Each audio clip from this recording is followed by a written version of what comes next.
L'Ajuntament de Vidreres iniciarà el pròxim dilluns 29 de juny les obres de millora del pont situat a l'entrada del municipi, una actuació que obligarà a tallar completament la circulació a la carretera C63 fins al 31 de juliol, segons les previsions municipals. L'Ajuntament ha programat les obres coincidint amb el període d'estiu, quan la dita escolar ja ha finalitzat i el volum de desplaçaments habituals és inferior a la resta de l'any. El proper dilluns, dia 29, ens trobem que des de la Generalitat de Catalunya i el Departament de Carreteres el que porten a terme és una reivindicació que s'havia fet des de fa temps de millora d'aquest pont que tenim aquí darrere nostre. La millora passa per revisar l'estructura, que ja han dit que estava bé, tot i ser un pont que té molts anys d'història, i que després el que volíem fer és ficar-lo en normativa i per tant és poder ampliar-lo a cada una de les bandes. Què passa? Que aquesta actuació s'ha de fer aquest mes de juliol, la portaran a terme aquest mes de juliol. El mes de juliol és un mes que per nosaltres com a municipi tenim molt de volum de vehicles que passen per aquí al centre, perquè al final la C63 és una de les vies de comunicació cap a la Costa Brava per la gent que va cap a Lloret de Mar, alguns que puguin anar cap a la zona de Sant Feliu, Platja d'Aro, Santa Cristina, etc. Aquesta via, que hi passen al voltant d'1 milió de vehicles durant el mes de juliol i 1 milió de vehicles també al mes d'agost, quedarà tallada. Sí que podem dir que tenim la sort, en certa manera, que Vidreres té una variant, que aquesta variant acaba sent la Nacional 2 i l'autovia C35, l'autovia d'anar cap a Platja d'Aro, i que per tant la gent pot passar per el que seria la variant de Vidreres, però estem completament convençuts que hi haurà molta gent o que no ho veurà o que el GPS no els hi marcarà aquesta altra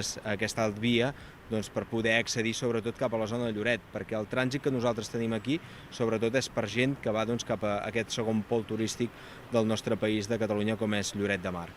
A partir d'aquí, nosaltres què farem o què tenim? Mirar els primers dies sobretot tenir la policia que estigui molt pendent que la gent no se'ns desviï cap aquí a la zona on s'estaran fent les obres, per evitar que hi hagi un petit bloqueig en aquesta zona on ens trobem ara mateix, i que la gent pugui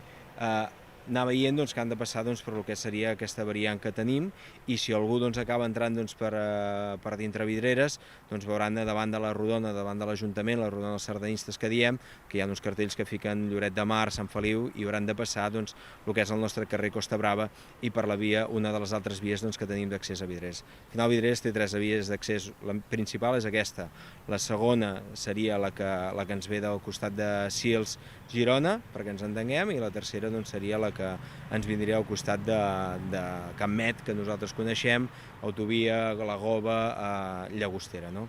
Esperem que aquestes obres ens durin el mínim de temps possible, que tot i que està marcat un mes, a veure si es pot reduir al màxim, fent les coses ben fetes, perquè al final aquestes actuacions han de durar molts i molts anys i s'han de fer ben fetes, però que ens generi un mínim de problemes. Al mateix temps també dir que haurem de pensar a veure com ho fem perquè la gent continuï vinguent al centre del poble, i que no s'espantin una mica i dir, bueno, i ara com ho faig per entrar? Espero que amb els cartells, amb la cartelleria que hi ha ara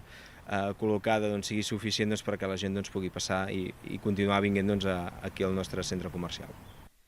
Entre les principals afectacions destaca el tall de l'accés del veïnat del Pla de la Font. Durant el temps que durin les obres, només els veïns i veïnes de la zona podran accedir-hi mitjançant un itinerari exclusiu habilitat per garantir l'entrada i la sortida dels seus habitatges. L'Ajuntament ha demanat comprensió a la ciutadania davant de les afectacions temporals que comportarà aquesta actuació, que considera necessària per millorar la funcionalitat i la seguretat d'una infraestructura clau a la mobilitat del municipi.